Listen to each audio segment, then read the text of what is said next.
শেখ হাসিনার পতন এবং তার বিদেশে পালিয়ে যাওয়ার পর ৭ আগস্ট বিএনপি পল্টনে একটা সমাবেশ করেছিল এবং সেই সমাবেশে তিনি হসপিটালে আবারকার হসপিটালের মানে যে সিট হসপিটালের সিটে বসে তিনি একটা ছোট্ট একটা বক্তৃতা করেছিলেন। এটা আপনাদের মনে আছে। সেইখানে তার এই ছোট্ট বক্তৃতাটার মূল কথা হলো যে কোনো প্রতিহিংসা, কোনো বিদ্বেষ নয়, আমরা প্রতিশোধ নয়, আমরা শান্তি চাই, শান্তি।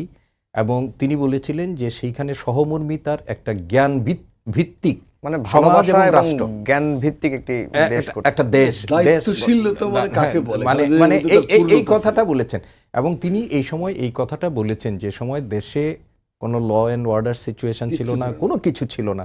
তিনি দেশবাসীকে সেখানে মানে করেছেন এবং তার পরিবারের প্রতি যারা একেবারে নির্মম নিষ্ঠুর অত্যাচারটা করেছে তাদের নামটা পর্যন্ত সেইখানে তিনি উচ্চারণ করেননি। এটা হচ্ছে বেগম খালেদা জিয়া এবং শেখ হাসিনার মধ্যে পার্থক্য। শেখ হাসিনা 2010 সালে যখন ওনাকে তার ক্যান্টনমেন্টে, আপনি একটু আগে বললেন যে বাড়ি থেকে বের করে, যখন বের করে দেয়, আমরা সেটা সবাই জানি।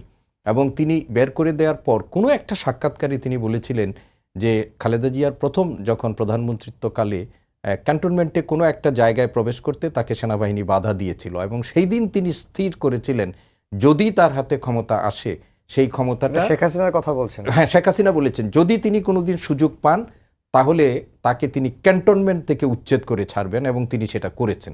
একজন প্রধানমন্ত্রীর দায়িত্বে থাকা একজন ব্যক্তি কতটুকু বিকৃত মানসিকতার হলে একজন এই ধরনের কাজ করে এটা বলতে পারেন। আপনি দেখেন খালেদা জিয়ার অসুস্থতা নিয়ে তিনি যে সমস্ত জাতীয় সংসদে দাঁড়িয়ে যে সমস্ত বক্তব্য রেখেছেন সেইগুলো একজন দায়িত্বশীল একজন সাধারণ মানুষ ধরে আর একজন প্রধানমন্ত্রীর মতো জায়গায় থেকে সেই ধরনের বক্তব্য কেউ রাখতে পারে সেটা। ইভেন যখন তাকে এবার মানে মিথ্যা প্রহসনের মামলায় যখন জেলে নেওয়া হলো এবং 2020 সালে করোনাকালীন সময়ে যখন নির্বাহী আদেশে তাকে মানে মুক্তি দেওয়া হলো, তার পরিবার এবং দলের পক্ষ থেকে যতবার মানে সরকারের কাছে চাইলেন যে তাকে উন্নত চিকিৎসার জন্য, প্রত্যেকবার তিনি যে ধরনের বক্তব্য রেখেছেন তার অসুস্থতাকে কেন্দ্র করে, সেটা আমরা কোনোভাবেই কোনো মানুষের কাছ থেকে, সুস্থ মানুষের কাছ থেকে সেটা প্রত্যাশিত ছিল না। এবং উনি মাঝে মধ্যে বলেছে আবার ঢুকিয়ে দিই, এই ধরনের কথাও কিন্তু ব্যঙ্গবিদ্রুপ। কিন্তু দেখেন যখন ওনাকে বলা হলো, মানে দুইজনের মধ্যে পার্থক্যের জায়গাটা দেখেন।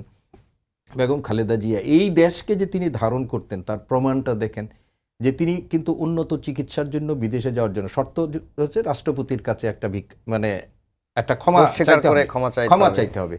তিনি বলেছেন যে দোষ আমি যে করি নাই সেটার জন্য ক্ষমাকে বেটার আমি এইখানে মারা যাব।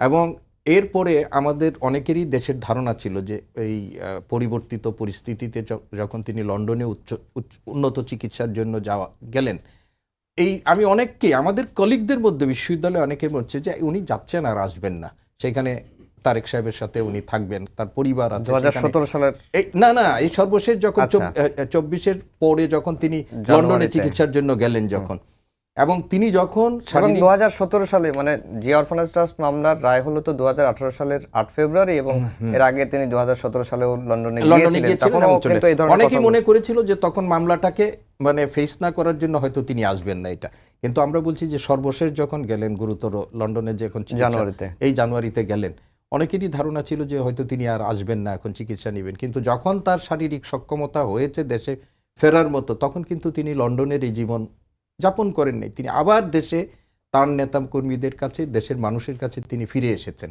এবং সেইখানে এসে তাদের সাথে থেকেছেন। এইটা হলো বেগম খালেদা জিয়া এবং শেখ হাসিনার মধ্যে একটা পার্থক্যের জায়গা, মূল পার্থক্যের জায়গা।